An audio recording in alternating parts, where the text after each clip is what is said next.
And welcome to another exciting episode of the KLIQ Nation's Comic Book Chronicles.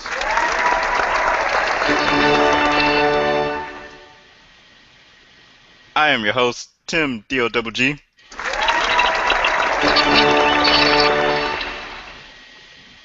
And tonight I'm joined by @RoddyCat on Twitter.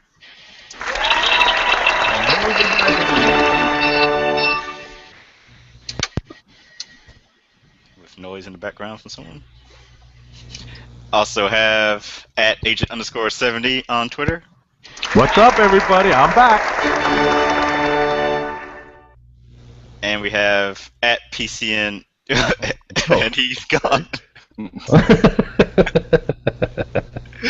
At least he got he's back and he's gone. At least he got his hello out the way. And we also have @PCN_Dirt on Twitter. Hi, Mom. Yay! Yay! Woo. I don't know what just happened, but it's all good. You left That's what us. happens when you take a week off. That's what you get for saying you're back. Exactly. I'm back and I was gone. Lovely. So, like I said, you're watching TheClickNation.com's Comic Book Chronicles. You can watch us live every Thursday night, 9 p.m. Eastern Time. Make sure to go to the website, TheClickNation.com, where you can find previous episodes of Comic Book Chronicles, comic book reviews, the Fresh Coast KLIQ podcast, and the KLIQ Nation podcast. Follow the Twitter account @TheClickNation. Like our Facebook fan page, facebook.com/TheClickNation.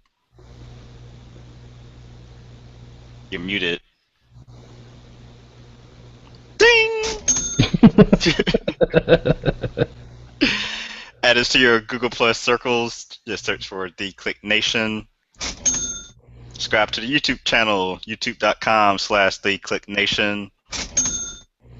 Also subscribe on iTunes and Stitcher Radio. Just search for KLIQ Nation. Make sure to give us thumbs ups and 5-star reviews. Use the hashtag Comic Book Chronicles on your favorite social media websites.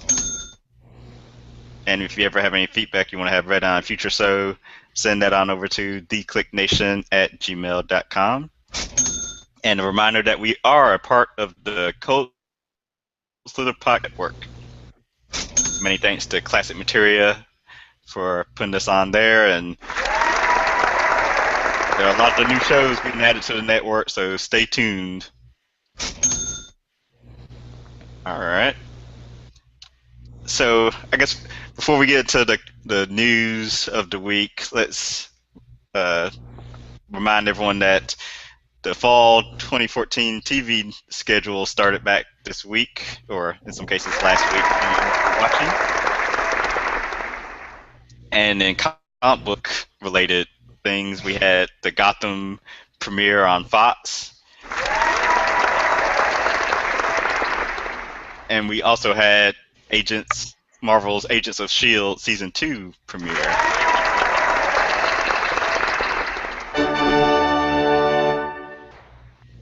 So Gotham came on Monday night, and in the first pilot episode we had the death of the Waynes, numerous cameo or guest appearances by various rogue villains from Batman's Rogues Gallery,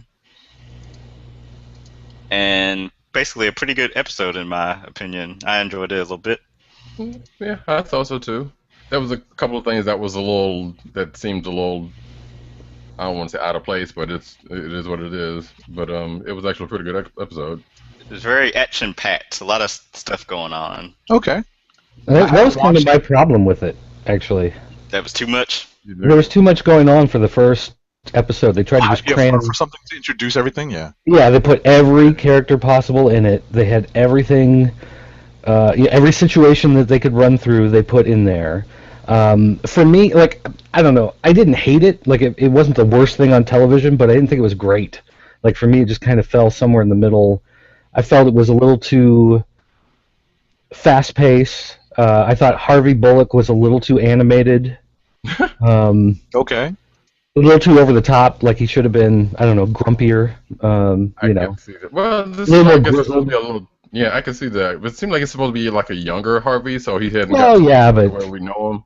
I But don't know. but what you're saying is true.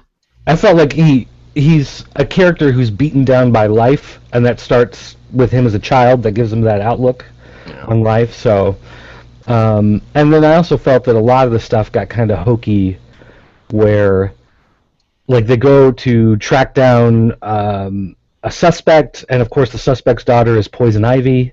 Right. You know, she just happens to be the daughter of the guy, so she's hanging out in the room, and you know all of that kind of stuff that they throw in there. It's like you don't need to dump all this stuff in the pilot, you know. But I guess it's just so they could throw everything out there and make everybody, you know, speculate and eyeball all the characters.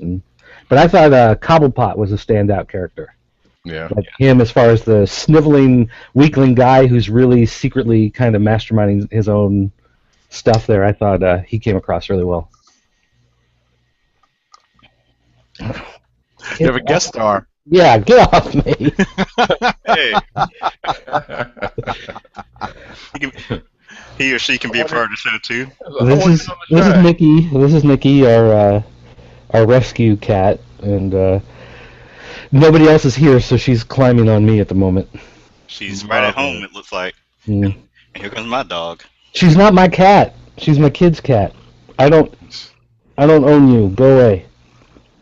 I think my dog. It's like, you're right, I own you. Ah! But so Gotham, varying opinions. I guess I liked how it was fast paced compared to Shield last season. Just how slow Shield took to get going. I like how it came out the gate swinging for the fences. And I know they've already said, you know, later episodes aren't going to have every single villain in them going forward. I'm sure they just did it just to get viewers and sort of give the fans a feel of what the show's going to be like. Yeah, it just kind of felt like kind of a chips in type of deal. And also, it's technically it's a police procedural set in Gotham, right. So it's like a Law and Order or Blue Bloods or CSI or whatever, except the police did no police work. There was no detective work by the detectives. Harvey just sat around and got drunk until someone told him who to go talk to. You know, that's like as far as it went as police work. You know, so potential treachery too. I just kind of felt like if you're doing this police show set in Gotham, then the police should at least do some police stuff. You know, but I mean, maybe that's asking too much. I don't know. Am I wrong for thinking that the person that also saw the Waynes get murdered probably was a little too much? Was unnecessary? Showing it on TV? No, just being there. Yeah, to add some extra like relationship stuff between the two characters as they get older, probably. I read that spoiler. I haven't watched the show yet, but I read that and I thought that was kind of hokey. Okay. And then on Tuesday we had Agents of S.H.I.E.L.D. Season 2. Yay! And it was definitely a fun episode. Had the main villain being Crusher Creel, is that his name? Yes. Carl Crusher Creel. Got it right. You know, they changed his origin up a little bit because in the comics his origin was based in Thor, actually. You know, Loki is basically the one that gives him his powers. They didn't even explain how he got the powers. They were just like, he got them. He just has them. He could touch things and absorb their density or whatever. It's like, okay, don't ask why. He just has it. Yeah. Which is fine. I don't know. That could be something that you're going back to. I don't know why for him, but you know. And we had some new agents. Lucy Lawless and two other guys. Well, technically, she was the only agent. The people she had with her were like mercenaries. Yeah. Oh, okay. I wasn't sure if she was a mercenary either. No, I think in the she wake kind of the went under. disbanding of Shield, she's an area. So, And we have a new. I guess the episode began with sort of a flashback to the past, and we saw Agent Carter and the Howling Commandos. That was pretty fun. Yeah, I like that. It was nice seeing the Howling Commandos and Agent Carter, and obviously that's a teaser for the Agent Carter show that's going to be coming out when Agents of S.H.I.E.L.D. goes on hiatus. Yeah. Right.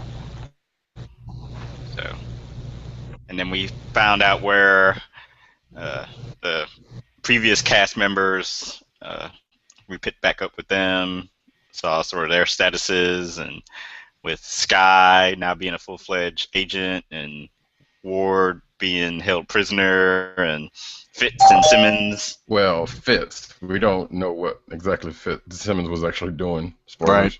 But even though she was there, let's say. Sort of. Yeah. So, and then next month we'll have Constantine, I believe, and Flash and Arrow. Yeah, Flash is the one I'm looking forward to.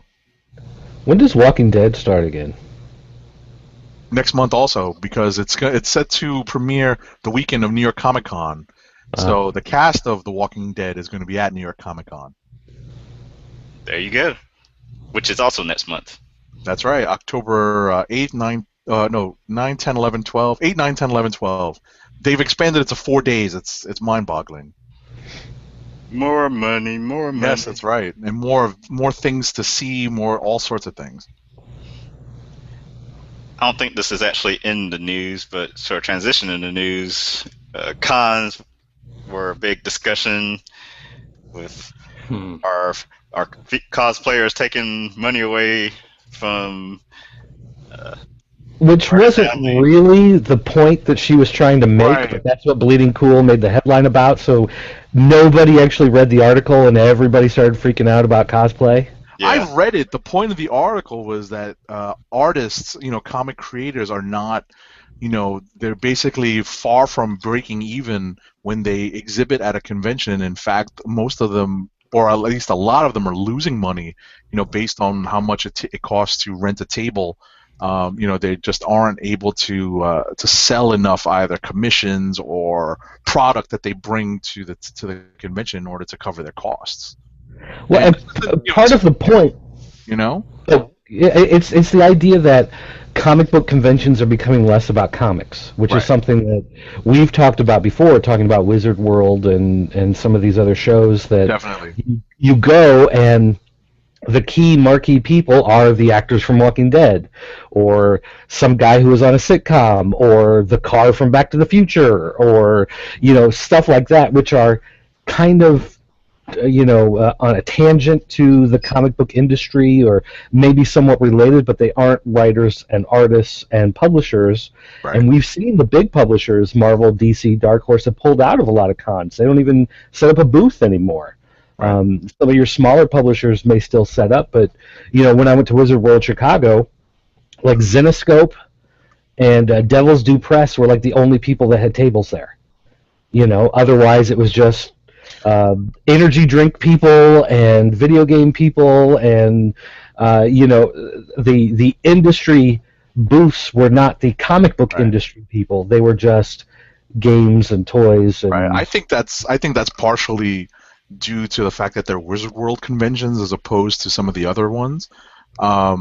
If you guys recall, Special Edition NYC, which was done for the first time this year by the folks at Reed Pop who do New York Comic Con, that show, Special Edition, was meant to be kind of a comic-centric show. So, and I think they succeeded at that, but everyone understands that New York Comic Con, pretty much being the second in line to San Diego in terms of size, especially now that they've opened it up to 4 days, and they've got this big entertainment guest list, and I think they just pulled in the entire cast of Next Generation. I think I announced that 2 weeks ago, but they officially joined up with the con now, and they're making appearances.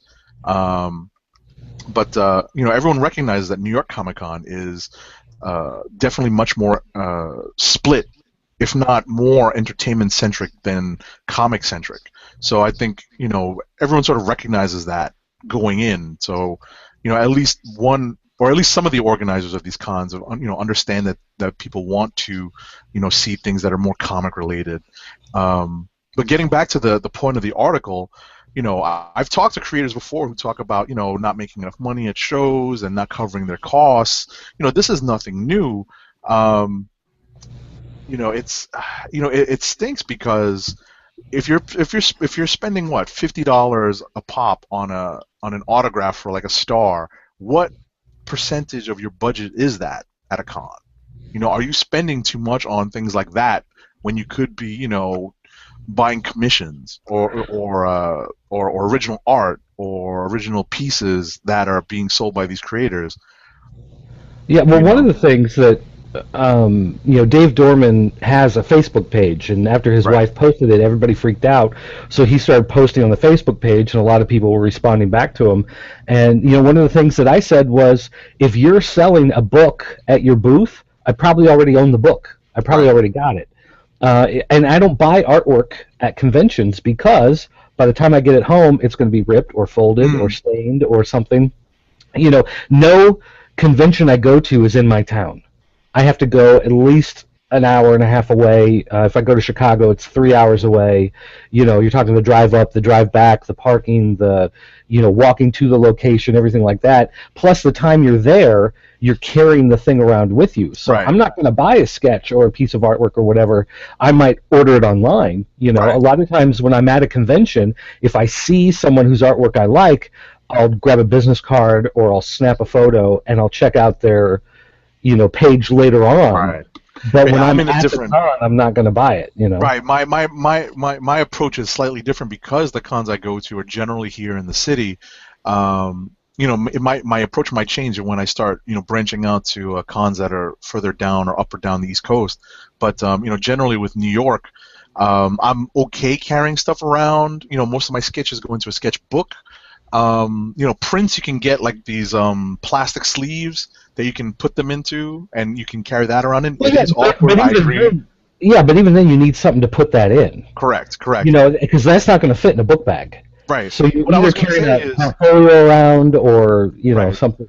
But one thing I was going to say is, okay. I'm sorry. The cons generally, or at least the cons here in New York, generally allow you to rent a space or to check a bag, or like if you're okay leaving stuff checked, for a small fee, you can leave like a coat, like especially when New York Comic Con was in February, in the dead of winter, way back when everyone was checking their big winter coats, and stuff that they picked up in the at the con, and left it at this central storage area and paid for that, but at least so at least you didn't have to carry it around. So there is that option.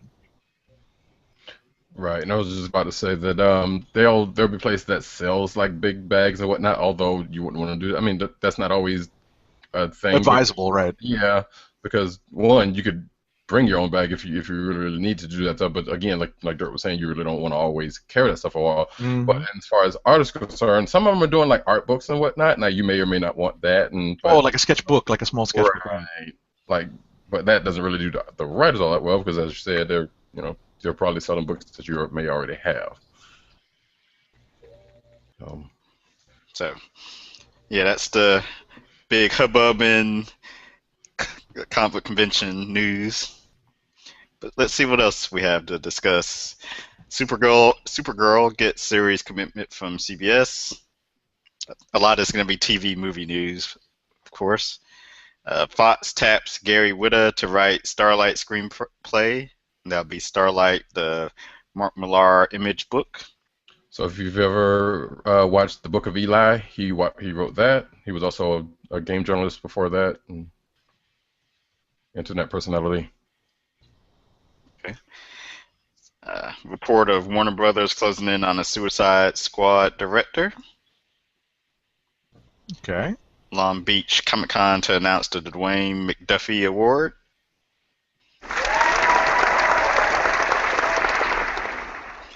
Rob Liefeld hints at big role for Garrison Kane in Deadpool movie. A lot of people are like, who? Oh, you got to be old school to remember Garrison Kane. Yes, I'm old school, and I don't remember who that is. No kidding. Yeah, well, I didn't read Cable and X-Force. Oh, you were reading X-Force like back when Liefeld just launched it? Yeah, and then I stopped. Oh, okay. Bryan Singer is confirmed to direct X-Men Apocalypse. And supposedly the rumor is they're going to recast Storm, Cyclops, and Jean Grey. All right. Take that for what it's worth. Boardwalk Empire star is going to join Marvel's Agent Carter.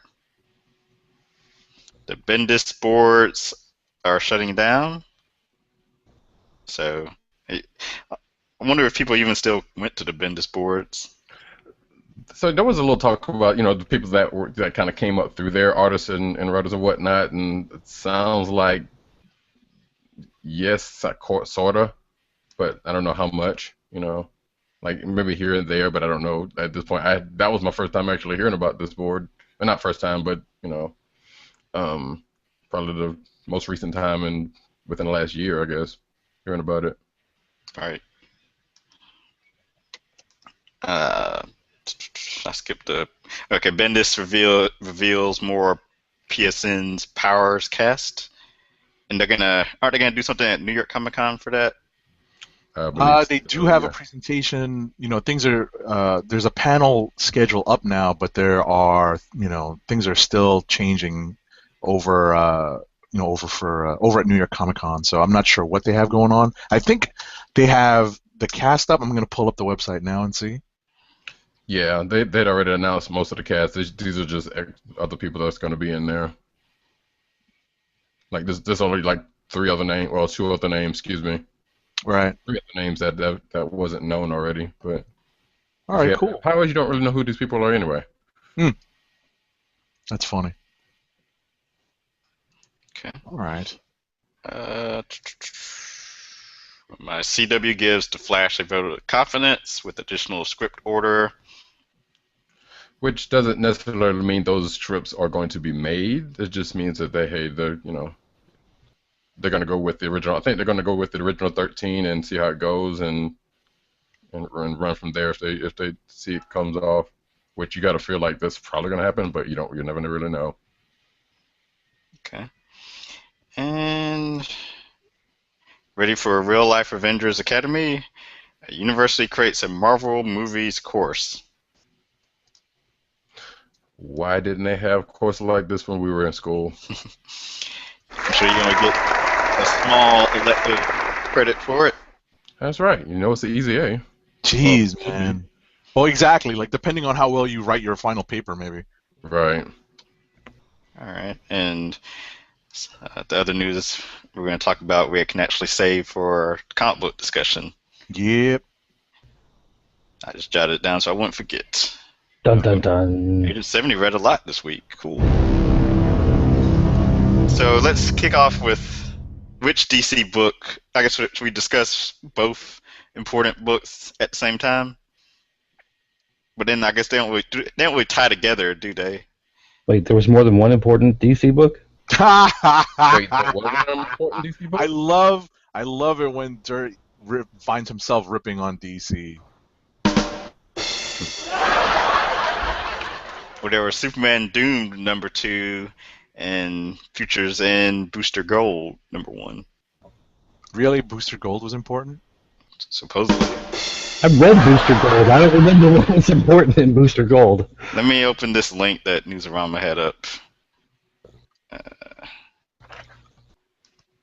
While I'm doing that, tell us about Superman Doomed #2. Well, there was a lot of stuff that didn't make sense. And a lot of different artists, so it was kind of confusing.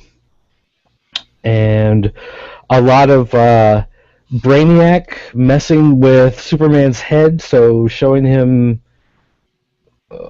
alternate outcomes or whatever, so made it even more confusing. But then when it ended, you got a glimpse of the multiverse, and that was the big news out of Doomed.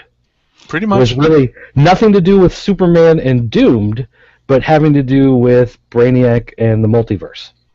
And which Brainiac was it? Viral docs. Real docs. And the hat tip to Legion, really. And the multiverse you see at the final page looks a lot like the pre-New 52. It's pre Crisis on Infinite Earths. Yeah. I mean, it's the Charlton universe. You had the universe that not Pariah. Who was the chick? Lady Quark. The universe she came from. You saw, I think, the old 52, if you want to call it that. The Flashpoint universe was there. Yeah. You had all of the old Justice Society universe. You had the don't forget the Uncle Sam Perez. I was going to say, don't forget the Wolfman Perez New Teen Titans. That's what. New Teen Titans were there. Yeah. Got this guy kind of excited to see that. So it's kind of refracturing back to, well, of course, the multiverse with multiversity and everything. It's all coming back, but not only with the new 52 universes, but then you're seeing the old universes that you thought were gone because of Crisis on Infinite Earths. Even back to then, they are somehow back. And the multiversity map that they released, a couple months ago, and I think they just released it again in some of the books. It did have some question mark Earths, so it had some Earths on the map that they weren't telling you what they were. So it's possible that some of those question mark maps are some of these worlds that we thought we had lost. But it's also possible that this new 52 multiverse could in fact still fracture beyond that multiverse, and you could have another multiverse outside the multiverse that has the other worlds. So this is why I don't read DC books. I mean, it's really, Marvel handles it by just kind of saying, well, that didn't happen. Or it happened at a different time than what you're thinking. Whereas DC tries to, well, that was a different universe. That's why, this is how it makes sense. So. And I know, I always complain that I don't like all the different multiverses with DC because it's confusing. And of course, everyone can make the same claim against Marvel and all the different futures that they always introduce. But for some reason, that's easier for me to understand. Futures are easier for me to understand than, here's just an alternate Earth.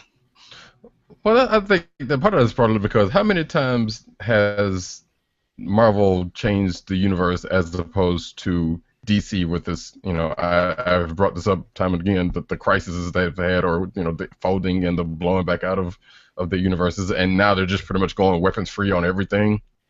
Well, I think part of the difference is when DC changes their history, it's an event. When Marvel changes their history, it's a Tuesday in the Marvel universe. Ah.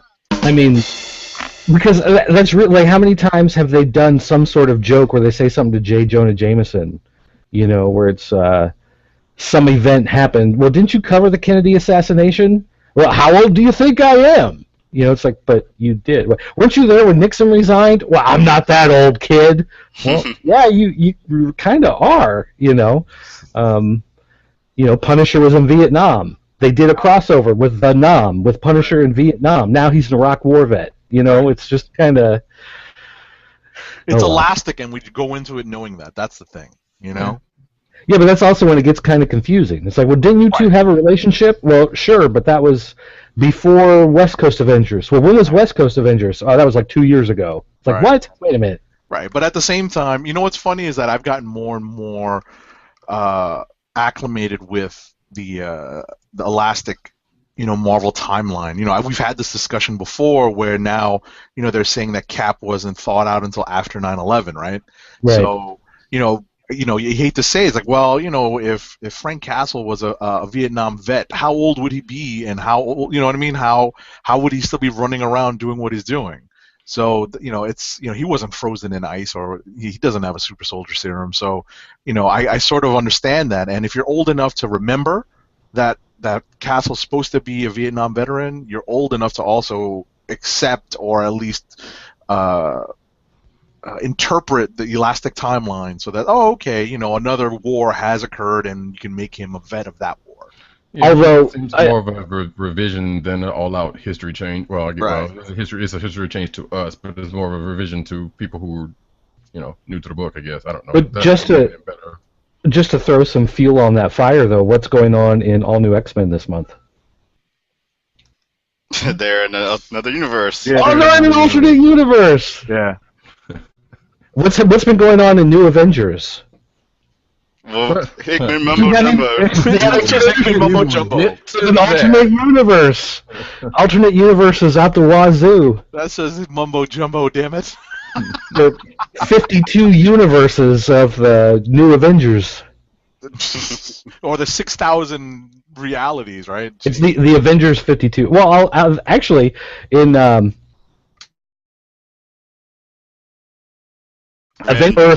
It's Earth 1001257. So it's like they've got 100,000, not 52. There's 100,000 universes. No, I think just to have a random number generator for the universes.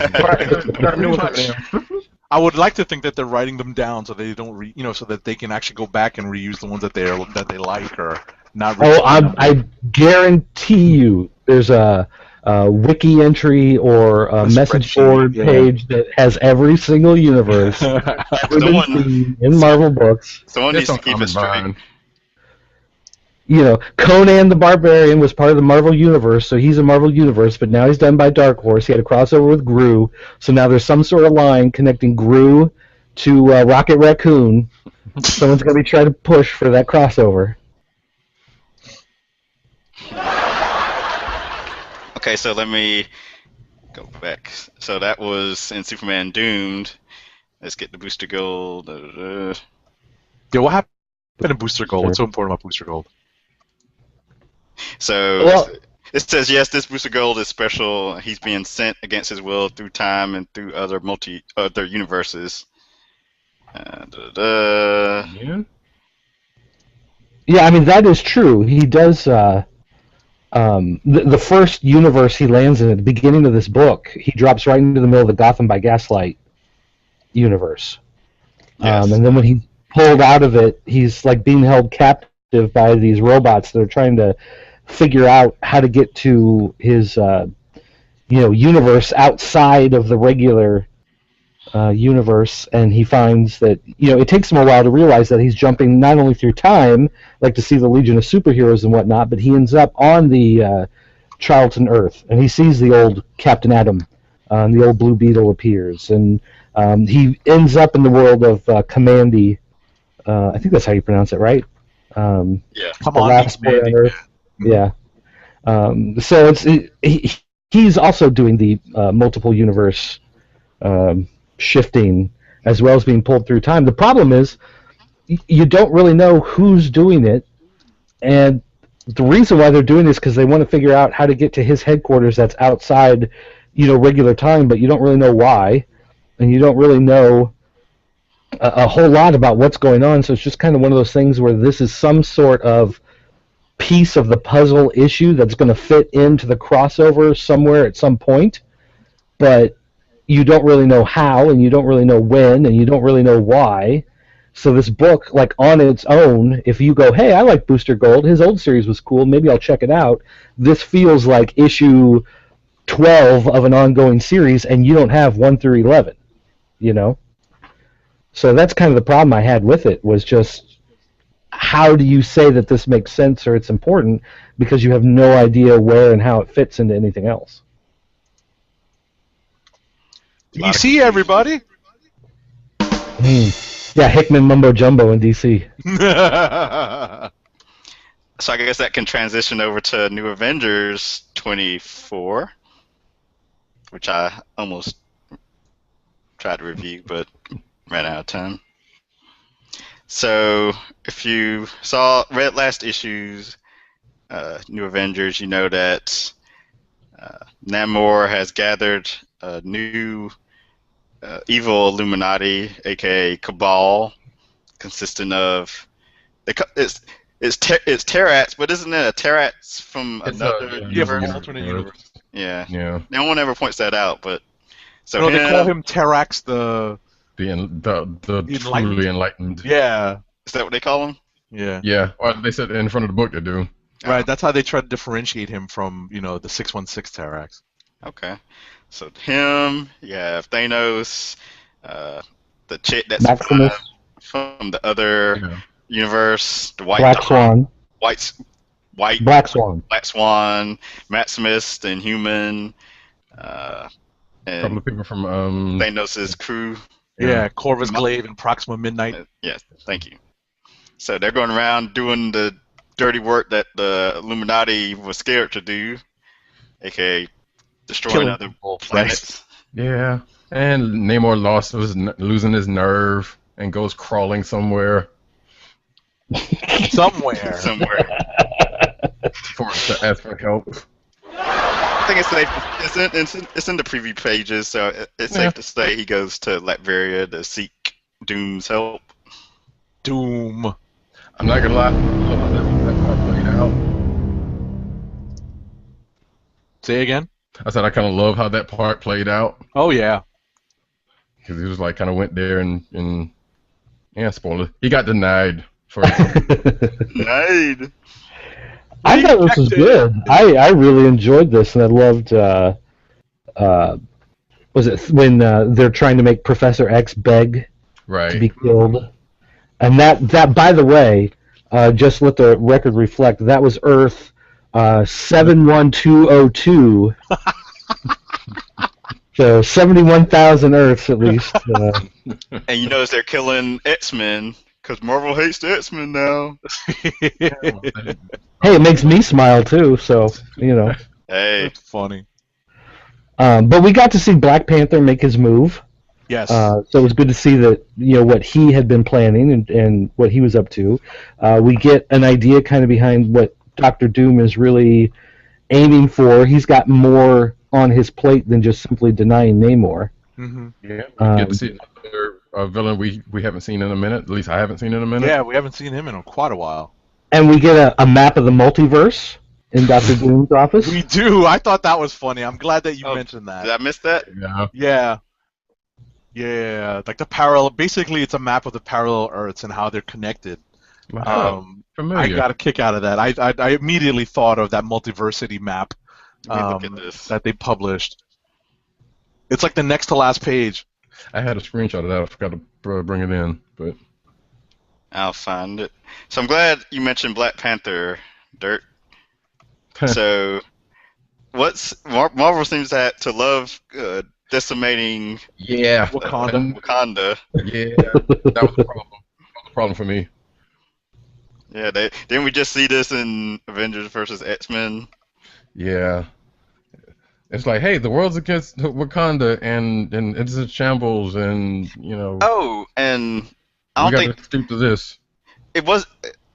I don't know if they actually mentioned it here and I just missed it. There was some book.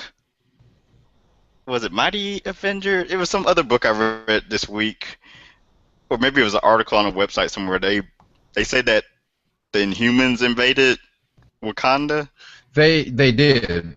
It was during Inhumanity, I believe. Basically, Namor sold them out and said, "Hey, this is where stuff was," and so that's where they went to. Oh, they referencing old stuff. I thought that was something recent. That wasn't the case, and this was right after Namor. I mean, there was the beef between Namor and T'Challa. And, Okay, I'm looking at that map now. Okay. Huh, okay. And then there was a surprise appearance by somebody on the last page. Yep. yeah. Some guy I don't know. Oh, the youngin. Anybody who read the very first Marvel Superhero Secret Wars will remember this character. Oh yeah. Which the restraint they used, I guess, for him not coming up earlier, was I applaud that, I guess, but nobody was really thinking about him in a minute. Yeah.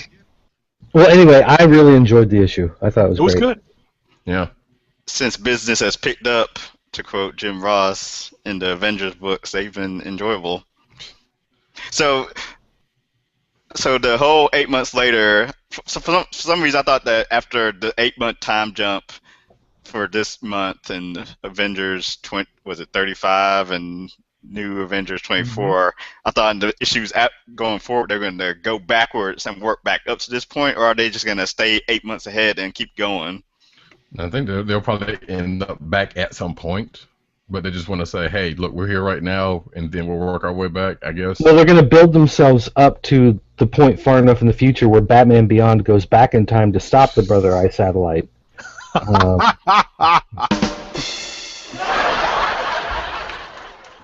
Funny. That's comedy. All right, so that's New Avengers 24. As I try to update Twitter on what books we're reviewing. Hey, Who Agent wants- 70. Yo. Guardians. Yes. I'm curious, what was up? All right, let me. Finish everything. No. It's still a to be continued. This is definitely a slow reveal. This is a slow reveal of what happened to Richard Rider. There's definitely some hint of where this is going, but they do leave it on a to be continued. It's still. Are they giving what might be the last Richard Rider story its due? Yes. Are they getting to the point? No. It's a slow burn. So, if anything, this is probably best read in a trade, but this is also a great way for them to, increase sales on this book, because if you wanted to find out what's going on with Richard Rider, you're stuck buying at least 3 issues, not 1. Huh. So this is the second of, I think, the 3 issues, or maybe even 4. It just says to be continued. It doesn't say to be concluded. So if you want to find out, you can either wait for these issues to complete their run, complete their story, or you can read along like me every month and just be, just get a little bit each month.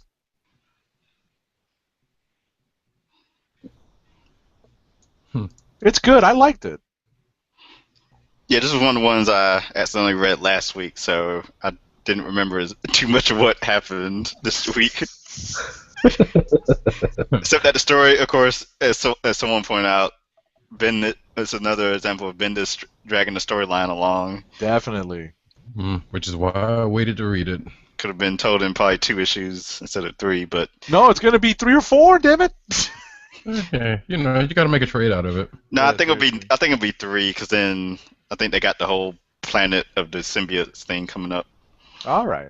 I wonder if they're killing time until the next crossover or whatever. Like, he doesn't have anything. Time's already cover. dead. Can I point out how horribly Guardians of the Galaxy has crossed over with events? If you take away the trial of Jean Grey, right? Like, Infinity took place.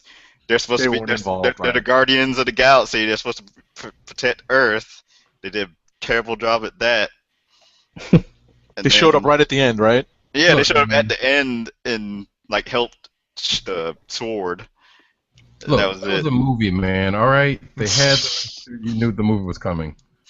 And then now, Original Sin. It's not really doesn't even tie to eyeballs or secrets from the eyeball, but I actually do. I actually like them taking the time to explain how they're alive, even though I'm sure it's going to be horrible. The reasoning. And Richard Rider's still going to be dead, but everyone else is alive. Yeah, that's going to suck. Or they'll turn Richard Rider into a villain. Don't get me started. What else do we have? All right, let's see. How about anyone read All New Invaders number 10? Anybody? Yes, I did. All right, so what you think? It was all right. They wrapped up the Deathlock. Well, they kind of wrapped up the Deathlock side. You might as well say they did, but it was in service of getting to whatever is going to happen next. Right. It was a pretty good read, I thought, for what it did. It wrapped up the Deathlock part. It's probably about as neat as it was going to, because it was realistically everything was done last issue, and this is kind of the after effects. So the whole Deathlock thing's already over? Yeah, pretty much. Roughly. Yeah. That was quick. Roughly. You might say you can almost draw it akin to putting Guardians of the Galaxy in something and not really having much to do. They were kind of in service of getting from one place to another. Right. And what was interesting about this story is that this is probably, I guess we're going to see fallout of the Terrigen bomb in just about every book, but there's definitely, ramifications in this issue. on a character that, on a minor character that's probably going to show up now as a member of the Invaders roster. Right, and another Inhuman turned character from the past. Right. Correct. So that's it's interesting how they're developing this book. I like where Robinson is taking this. This is definitely a fun read. I'm pleasantly surprised by this book. I'm very happy to say that it's going in a good direction. Yeah, he's definitely steeping it in like Silver Age, I guess about Silver Age book characters, which that's again this is characters he loves, or has been reported to love. So right, but he's doing a good job of kind of reinvigorating a lot of these characters, and that's great. Right. Sure. I mean, this is definitely a tough, book to pick up. This issue, you definitely have to read the previous issues to understand where this issue is coming from. At least the first half of it. Yeah. But the last half of the book really sets up where the next storyline is going to be going. They do kind of touch on, as a matter of fact, they do kind of touch just very slightly on the whole Avengers, well, at least Cap's, Cap and the Illuminati thing, just a brief bit. Right. They do touch on that. Yeah, I said originally I was going to stop reading All New Invaders, but since it looks like it's going to be kind of tying in the important things, at least peripherally, I said I'll keep it going for now. What's cool about it is that I think it's still well done. The art, Steve Pugh is kicking butt on this book. He is. The penciler on this book is doing a bang up job, and it's just a fun read. So I'm enjoying the ride, and I appreciate that. Like I said, I think I've said this before about this book. There have been other incarnations or attempts to reboot or restart Invaders series, since for as long as I can remember, since the 80s and 90s, really, till now. And I think this is probably the best done remake or reboot of it. I'm hoping it stays. I'm hoping it stays afloat. I'm hoping sales support it. It's on my physical pull list. Yeah. Yeah, that and Fantastic Four. Yep. But Fantastic Four is a tougher read right now. Gotta admit. Anyway, what else is up? Anybody read?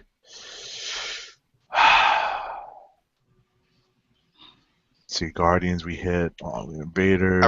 I read Inhuman #6. Sure. What'd you think of that? There's no one I read last week, so forgive me if I don't remember exactly everything that happened. I know Dante and I forget the other guy, New Inhuman, and the woman.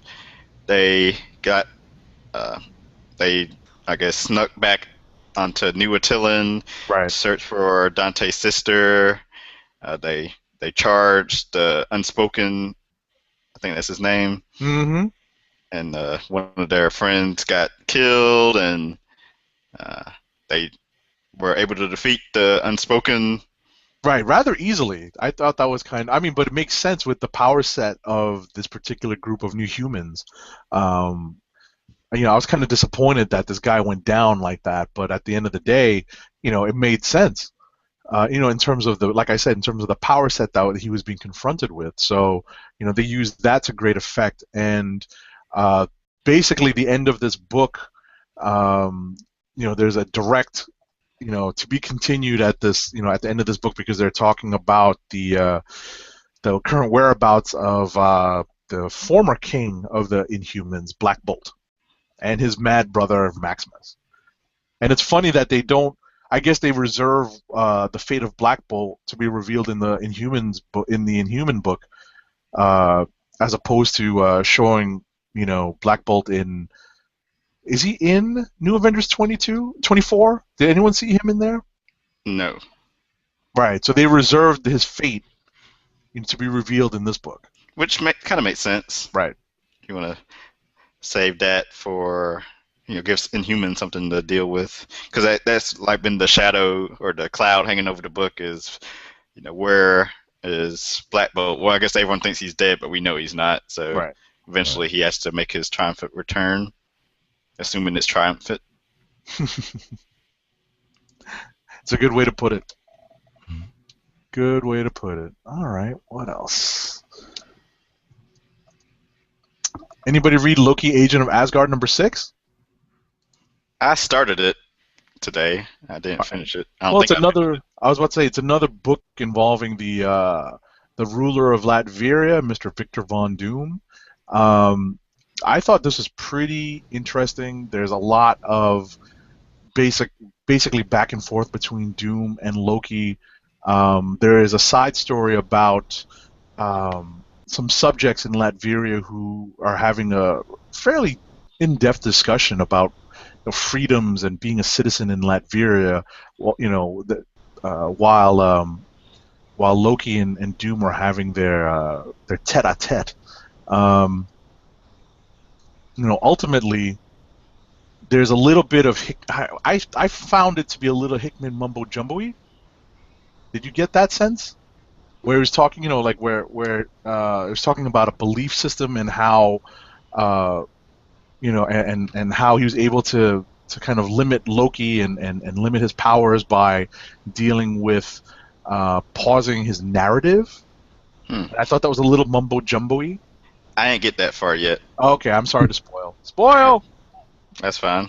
I actually forgot that they were still doing this series. I thought it had been canceled. Really? Because they hadn't done one in a couple months. True. It was part of the whole 10th realm thing with Thor. Right. Because the last issue of this, according to the internet, was in June? Is that right? They took off the summer, basically, to do, to do that 10th realm. Summer hiatus for the new season to start? Yeah, pretty much. Yeah, I was kind of surprised when this popped up. One of the series I am enjoying the most from Marvel, because it's Al Ewing. Yeah, no, it's well done. When you read it, you'll see what I mean, though. There's a little bit of a mumbo jumbo-y effect in there. Okay. What else? Did I read anything I didn't list here? Let's see. Nobody read Amazing X-Men? I did. I'm going to say someone did. Actually, I did. Amazing X-Men #11. Yeah, I read it. Let me pull it up. Still got the Wendigo story going through. It's taking forever. Yeah, kind of. I'm trying to remember. I read this earlier and don't remember what happened. Well, just real quick. There's still more Alpha Flight action. Right. There is. If anyone has read, Dirt, did you read Alpha Flight a long, long time ago, where they were talking about like the great beasts? Right. Well, they make, they definitely come out front and center. I'm talking about like 88, 89 Alpha Flight. These were like major characters in a storyline in Alpha Flight, and they're definitely using them to great effect here. Right. There's lots of moving the story along. This is definitely not a new reader-friendly book, because you really should have read something before this in terms of understanding why there's a Wendigo problem and why Wolverine is running around, as a Wendigo. Who don't really show up that much, but hey, they got to give him. He's contracted to at least get a panel or two, right, or a page. But basically, yeah, there's a war going on between the Great Beasts because of the Wendigo action which has tipped it in one of them's favor. I can't remember which one, but Tanarak. Yeah. So there was just a little bit of that going on. Yeah, seriously, I didn't read Alpha Flight back then. I actually bought the Marvel Universe, the handbook, the official handbook of the Marvel Universe, update 89, and there were all these entries about these great beasts. In that, I remember from way back when, and that's the only reason why I'm even vaguely familiar with this. Yeah. I think back then we used the beasts as like monsters to defeat in an AD&D campaign, but that's some more geekiness. Yeah, I remember reading Alpha Flight during the John Byrne days, but I think he was gone by. Oh, he was. Whatever. So, yeah, that would have been the end of it for me. Yeah, we see some Avengers. There's a new wrinkle that gets added. It goes on. Right, and you just can't understand how the storyline just keeps going. Yeah. It's a primer for Alpha Flight, though. You know, they're definitely getting a lot of play in this, in the storyline. Anybody read? Well, I was just going to ask: Did anybody read? Is anybody reading any of the Spider-Man books? I am. I haven't read Edge of Spider-Verse 3 yet. Yeah, I didn't read that either. I haven't had a chance to read Amazing Spidey 1.5. I skipped the 1 point issues. It was touching. But Edge of Spider-Verse I have been enjoying. The Gwen issue last week was good. Read the one this week.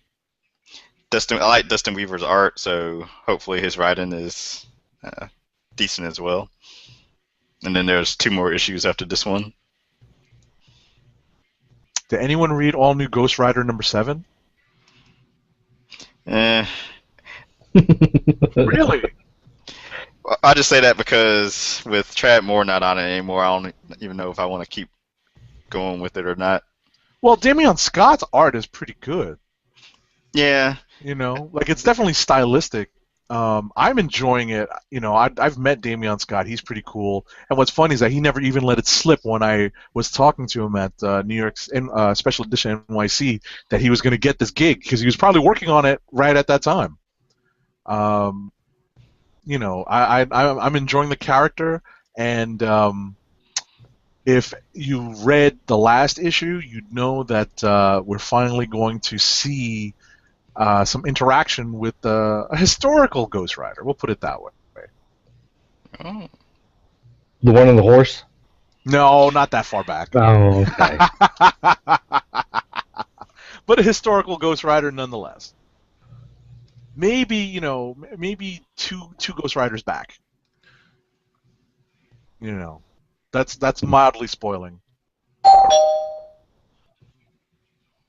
But, I'm enjoying this. I actually like this book. It's not a Click of the Week candidate for me this week. I think, there's other stronger books out there this week that I can pick from, but I'm enjoying this book. I really like where they're going with the character. It's kind of a slow burn when it comes to developing how he's connected to the spirit or demon or whatever it is that's giving him the power. And I think they're going to reveal some of that once they have him interact with the previous Ghost Rider, or one of the previous Ghost Riders. Ghost Rider. How you say Ghost Rider plural? Ghost Riders. Ghost Rider. Ghost Riders. All right. Mighty Avengers #14 was the final issue of this iteration before it's relaunched as again Captain America and the Mighty Avengers. Yeah, Roddy, I'm sorry to say this was not the strongest conclusion. Okay. Although I was pleasantly surprised that Sal LaRocca is doing the art on this. The man does everything. I was pleasantly surprised, does Uncanny Avengers last week. Right. Like you see a Greg Land cover and just like, no! And you open it, it's like, wait, it's Sal LaRocca. I can read this. This is actually well done. It's well composed. But sadly, not all that interesting. Yeah. Well, that'll probably be the next one I read anyway. So. No, give it a shot. I mean, listen, if you read it this I'll read it, but it's just like I said, didn't have time to get around to it. Yeah. Rapid review time. If there's anything left. Yeah, I was about to say. I think we ran through a lot of the stuff I read this week.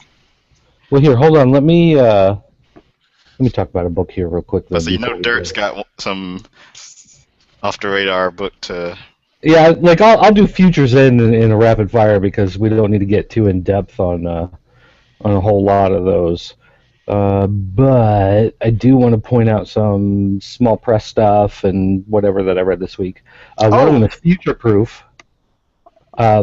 Future Proof, the basic idea of this is that there are agents that are sent back in time to protect certain moments in history.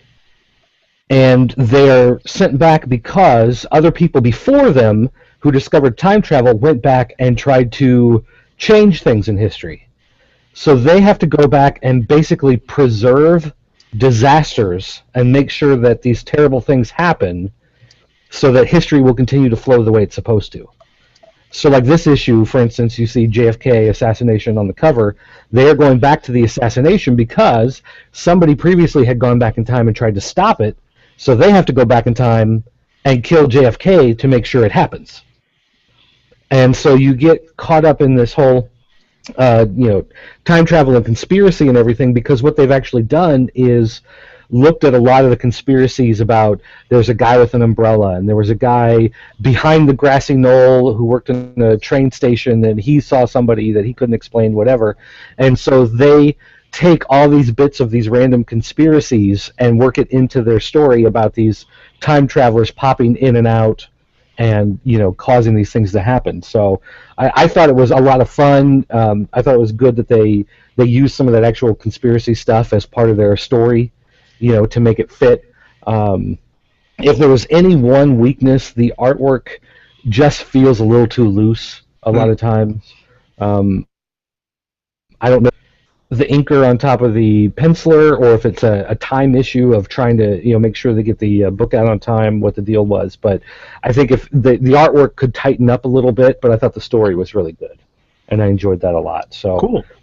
It's from a company called Bliss on Tap Publishing, so you probably haven't heard of them. And if you want this, you're going to have to buy it on Comixology or ask your shop to order it for you. But I really enjoyed it. I thought it was a lot of fun. And then one other book here is Letter 44, which is Charles Soule. Yeah, it's Charles Soule's space epic storyline. And what has happened recently is the people in space, they found some sort of giant ship being crafted, I think, by Jupiter, and they went up there to investigate, and they've discovered that whatever these aliens are, whatever this thing is they're building, it looks like a big gun, and it looks like it's aimed directly at Earth. And so they kind of freak out a little bit, and they attack some of the aliens, and the aliens end up attacking back, and they begin to realize that the aliens are only attacking back when they've been provoked. So it's only when the humans make the mistake of doing something first that the aliens turn around and retaliate back. So they're trying to figure out some way to communicate with them, and one of the guys found a way to interpret their data and found these schematics on this big device that they were building. And so they said, well, can you reverse that? Can we take some information and encode it with their system and send it to them so that they know that we can communicate, that we are sentient beings? And so the only thing this guy has available is Donald Trump's The Art of the Deal. And so he's like, well, it's all I got. So he just converts it to this alien language and pumps it out to him, and apparently Donald Trump is enough to explain to aliens that we are intelligent beings. Yikes. Yikes. But it still has the political intrigue going on. You've got a president dealing with his predecessor basically started wars as a way to kickstart technology to make sure that we would be advanced when these aliens finally made contact, that we would be more advanced, that we could defend ourselves. So you've got the Washington intrigue, political stuff going on behind the scenes of these wars and this technology and whatever. At the same time, you have this Arthur C. Clarke space epic going on with the aliens, and it's still all playing out brilliantly. So I've really enjoyed this series a lot, and it just keeps being good and entertaining. I should read this book. Yeah, same. I'll throw out a quick a rapid fire review. I forgot to mention that I read Deadpool number 35, and honestly, I probably had the most fun I've had reading a Deadpool book in a while. Reading this book, I dropped the Deadpool title after the Dead President saga. It took forever. I don't know if I remember. It came off my physical pull list a long time ago, and now we're up to issue 35. And reading this issue, and here's a bit of praise for the creative team, especially the writing of Posehn and Duggan.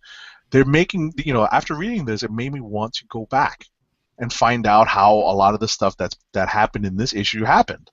How did we get to this point? That's a great job by them.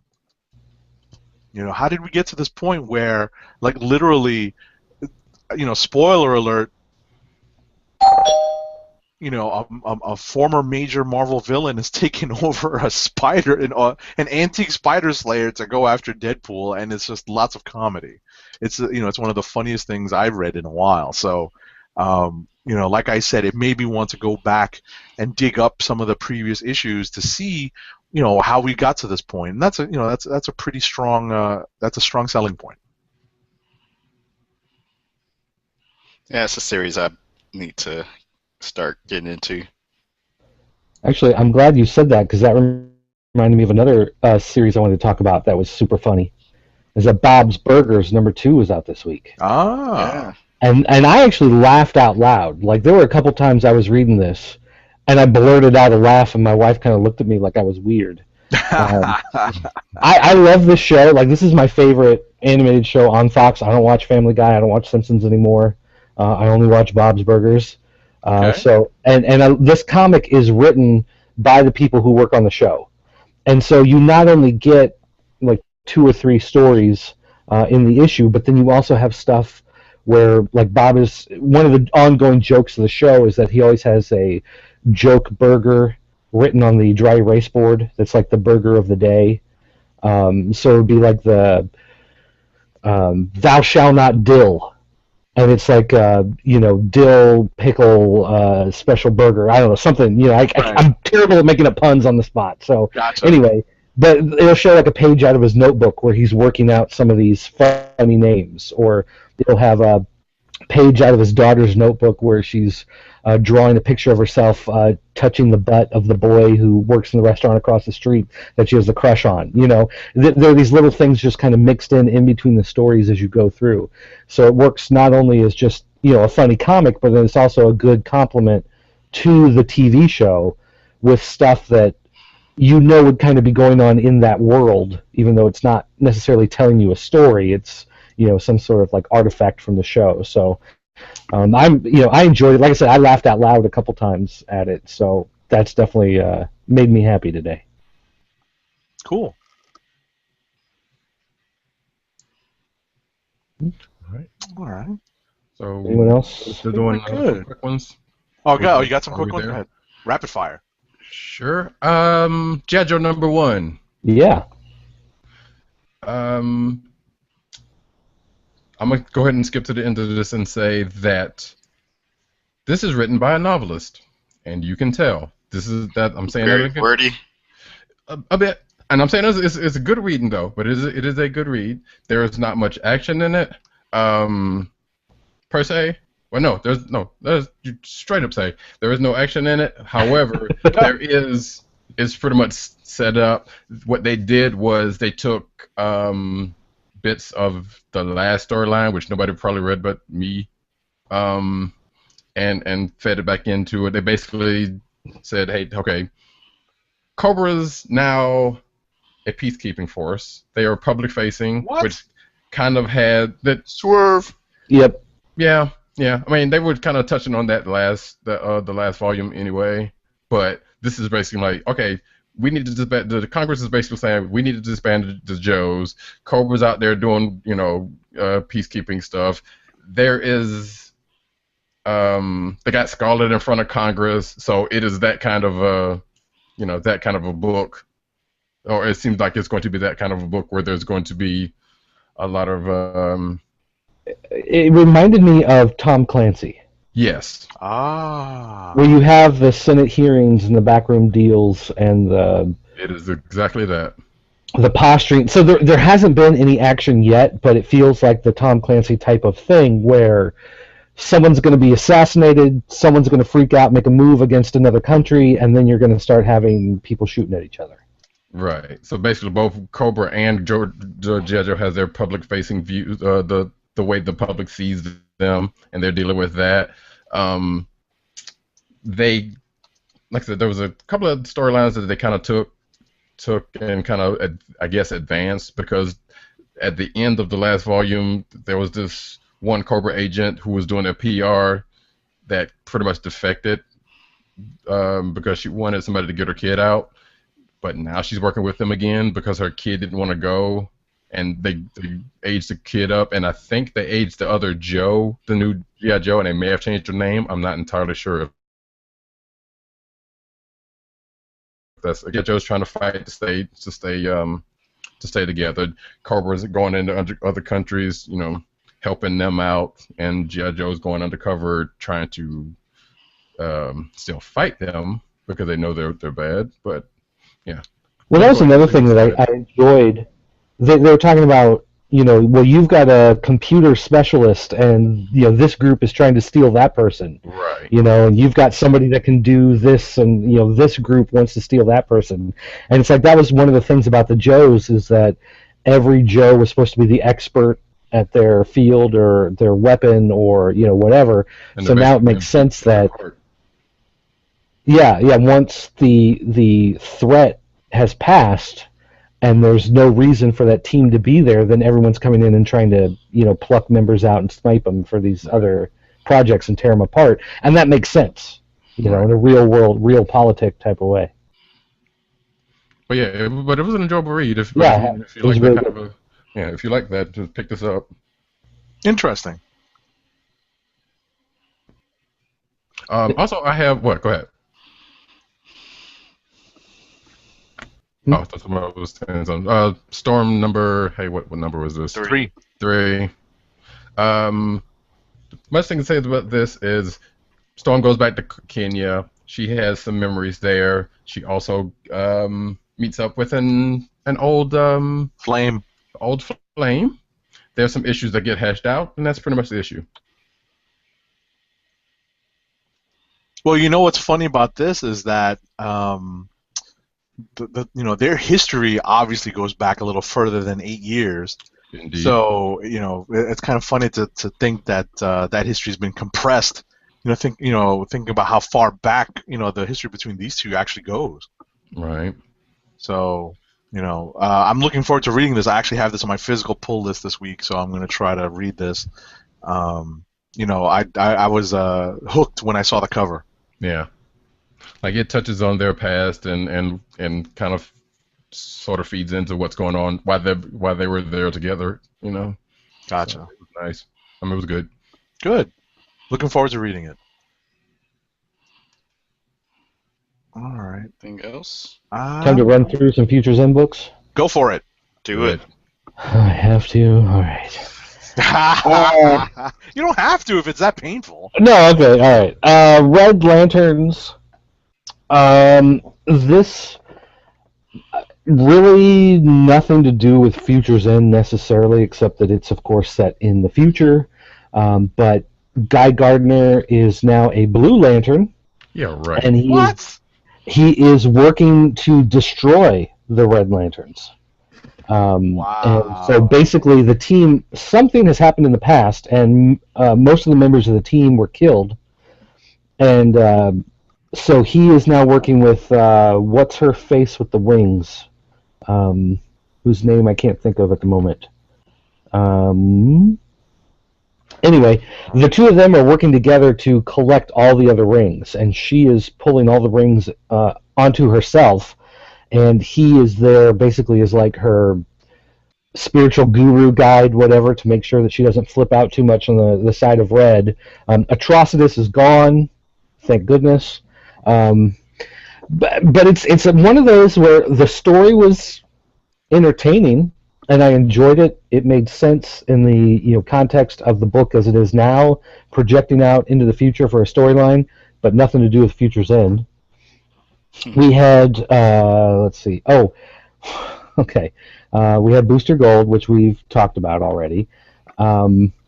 Let's go to. I tried reading Aquaman and the others, and I made it about 6 pages in, and I gave up. No kidding. Not in any way entertaining or fun or enjoyable. Superman, this one ties directly into what has happened in the most recent issues of Future's End. There was a spoiler a couple weeks ago that the Superman of Future's End was actually Shazam in disguise, who basically Superman had disappeared, so he was dressing in this suit because he has a similar power set. Right. So most people just thought, well, Superman's wearing a mask. They don't know why. They think maybe he got injured in the war. Yeah, right. Disfigured. This book specifically deals with the fallout of Lois Lane outing him Not Superman. the final moments where Shazam talked to Superman during the war. Mhm. How Superman said he was going to be doing something he didn't want to do. He wasn't sure if it was the right thing, which we've seen from the Batman books. He totally flips out afterwards and attacks Batman afterwards. So whatever it was pretty heinous, apparently. But because of how Superman saved his life, Shazam decided to take his place. And then he's got to decide, does he want to keep running with the identity of Superman, or is he going to go back to being himself, or does he do something else? And that's kind of the background of the book. So this specifically does tie into Future's End, and so this one was actually fine. I thought that was actually pretty enjoyable. So you can go out and read that one, especially if you're reading Future's End. You want to go through that one. We had Flash, which was another one that tied into the current series. The story itself made sense, but again, nothing to do with Future's End, really. This was just kind of, Flash has been doing time travel stuff anyway, randomly here and there in the book, and, Reverse Flash comes through time, and you had this other Flash that comes through time, and so they just went 5 years in the future to kind of deal with this time travel story, but it has nothing to do with Future's End, but it's perfect for the ongoing Flash series. So if you're reading Flash, go ahead and read this, because it'll fit in, but if you're thinking about reading it because of Future's End, don't bother. One book that I didn't expect to enjoy, and I really found it enjoyable, is Star Spangled War Stories featuring G.I. Zombie. Love it. Which, basically, he is the living dead. Someone has gotten a hold of whatever property that's within him that makes him undead, and they've turned it into a biological weapon that they're going to dump on Gotham City. And so Gotham City is having this outbreak of zombies that he is working against. It's a really good zombie story. It works really good as an action war story. Has nothing to do with Future's End. So you can read this as a standalone book. You'll enjoy it as a standalone story, but really nothing to do with Future's End, so it doesn't matter as far as that goes. And then I guess the last one to talk about then of what I read of Future's End this week was Future's End 21 itself. And this is another fill-in-the-blank issue where it goes back and it just starts explaining to you some of the stuff that happened. Like, here's what happened on Earth 2. Here's how the people came over. Here's how Darkseid got involved in attacking Earth. This is why the people on Earth reacted the way they did. This is how Deathstroke got involved. Like, all of these questions of how everything came together, originally in the first issue, like they're starting to lay it all out. Sometimes we got some answers. Yeah, actually, and some of them are really satisfying. So I've said, before that I've been enjoying the series once I got over that initial hump, and where we've gotten to now in the series where they're explaining stuff, I'm enjoying it a lot more. So if you gave up on it a while ago, go back, catch up, because it's paying off now, and it's a lot of fun to check out. So there you go. All right, that's your Futures and wrap up for the week. Yay! Click. Good job, Dirk. Click of the week. Time.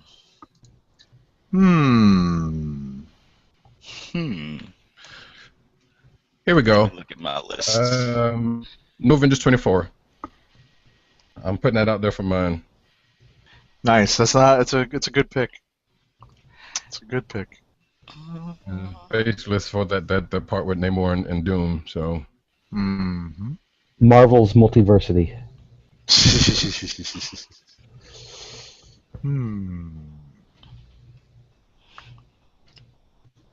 Since he went New Avengers, I'm gonna go Mighty Avengers number 14.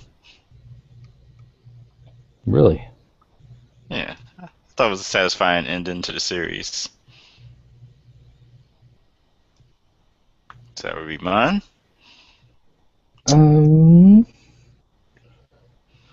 I'm kind of torn between a couple of them here. All right, I'm gonna go against chalk. I'm not gonna go chalk. since we've been picking lots of Hickman mumbo jumbo the last couple of weeks, I'm actually going to pick Deadpool number 35 because I had so much fun reading it. And like I said, it did a great job of kind of getting me interested in what's going on in the series right now.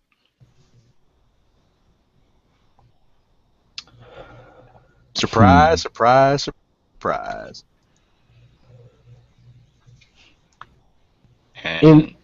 Oh man, why do you do this to me every week? What? Have to pick one.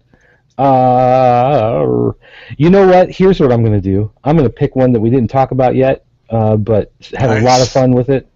Was Star Trek, the new ongoing Star Trek series. This is 37. This is continuing the story where Q is bumping them through time. And one of the things, the first thing that jumped out to me reading this was the artwork, where they actually, it looks like they took photos of the actors, photoshopped them to build these scenes together, and then lightboxed it, drew on top of it. So it looks like regular hand-drawn comic book art, but the likenesses are freaky spot on. And the story is basically Q has plucked the new movie crew out of their present time and thrown them into the future. They're in the Deep Space Nine time frame of the future, but because they disappeared, it caused all these ripples where the Klingon Empire invaded Earth and took over, and the Dominion has come through the wormhole and they've taken over like parts of the Romulan Empire, and just like all this weird, crazy stuff is going on. Worf is the Chancellor of Earth that took over Earth and is in charge of everything there. It's just a lot of fun. Again, alternate timeline, alternate universe stuff going on here, but it's one of those where the artwork was so good that you're looking at it, you're reading it, and it feels like you're watching this weird kind of missing episode of Deep Space Nine with the actors from the movie mixed in with it. It was just kind of a weird feeling, but it really worked. Is that everyone's clicks of the week? Yep. I'm surprised no one decided that they wanted to go with Avengers Assemble featuring Captain Citrus. It wasn't even good enough to make the rapid review, so... Guess not. Well, okay, here. I'll give you a quick recap. Oh. Drink orange juice. It's good for you. I do that every morning. It's better than soda. It's better than coffee, I know that. What? Oh, that's a lie. What? Blasphemy. Coffee's the only thing that keeps you alive. No Seriously, coffee for this man. What are you, Mormon? Give me that. Coffee is Give me that nice calcium C. Coffee. Can't live without it.